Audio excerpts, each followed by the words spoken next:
Merci d'être venu et puis surtout de communiquer notre travail qui est aussi important de notre communauté qui est la communauté économique monétaire de l'Afrique centrale. Je voulais d'abord remercier le président de la commission qui m'a donné l'insigne honneur de présenter ce compte rendu parce qu'il est là, mais quand même c'est une délégation, donc merci beaucoup au président. Je voulais aussi que la presse note que toute la commission, ça veut dire les 6 commissaires sont là à Bangui. Donc si on nous demande est-ce qu'on est à Bangui, est-ce qu'on est réellement ici, on est ici. Tous les 6 commissaires sont derrière moi, incluant le président lui-même, et les commissaires sont ici présents. Bien sûr, on a débuté, le président nous a donné une communication. Comme toujours, le président l'a toujours fait. Il a toujours rappelé remercier les autorités centrafricaines pour tous les efforts qu'ils sont en train de faire. On est conscient des efforts.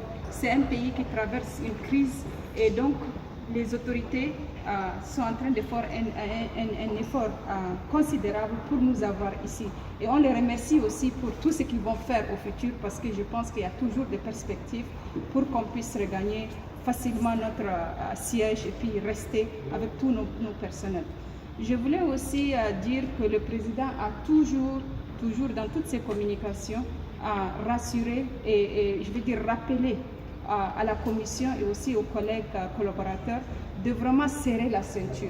On est venu dans un contexte qui est un peu difficile. Les situations économiques de nos pays sont très difficiles. La situation de la CEMAC est une situation qui est difficile. Il faut qu'on puisse faire valoir la CEMAC. Il faut qu'on puisse dire au peuple, vous les journalistes, les citoyens, qu'est-ce que la CEMAC fait? Mettre l'accent sur les projets intégrateurs, que les pays se retrouvent sur ce qu'on fait sur la CEMAC.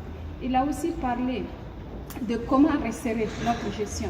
Par exemple, les textes prévoient que le chef, le président, vice-président peuvent voyager en classe première. Le président nous a demandé que lui-même, à commencer par lui-même, on voyage vraiment dans des classes business. On n'a pas besoin vraiment d'utiliser des classes affaires, qu'on a besoin de resserrer les ceintures, qu'on a besoin de rationaliser et qu'on a besoin de mettre les moyens là il faut pour qu'on puisse vraiment faire quelque chose de remarquable. Le deuxième point qu'on avait adopté, bien sûr, ça c'est notre deuxième collège du commissaire, on avait adopté notre procès verbal de la dernière fois qui avait beaucoup de très bonnes décisions, des décisions rigoureuses qui montrent une gestion efficace et efficiente et qu'on va publier à nos collaborateurs ici pour qu'ils commencent directement à appliquer ce genre de décisions pour que la maison redémarre avec de nouveaux principes, avec de nouveaux outils de gestion, des méthodes de travail.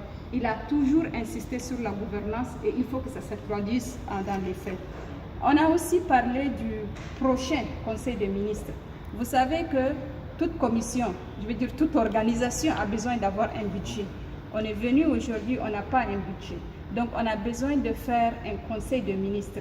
Et ce Conseil de ministres doit se faire le plus rapidement possible. Pourquoi? Parce que ce budget, quand il va passer au Conseil des ministres, il va aller au Parlement. Donc on a parlé d'un budget. Et bien sûr, le président de la commission nous a rappelé qu'on est dans une situation difficile et donc le budget doit nécessairement aller en baisse. Comment faire le plus avec le peu de moyens qu'on a? Donc aujourd'hui, l'enveloppe a été réduite d'une manière vraiment dramatique, mais que vraiment qu'on puisse aussi migrer vers des actions concrètes. Donc il a aussi instruit que l'année prochaine déjà, on commence à réfléchir à comment migrer d'un budget de moyens à un budget qui est beaucoup plus basé sur des réalisations qu'on appelle budget programme. Il a aussi instruit que en mai, déjà en avril-mai, on doit déjà commencer à préparer le budget pour l'année 2019. Parce que ça doit être un budget qui est réfléchi, ça doit être un budget que nos États se voient là-dedans, et donc on va partir sur de nouvelles bases.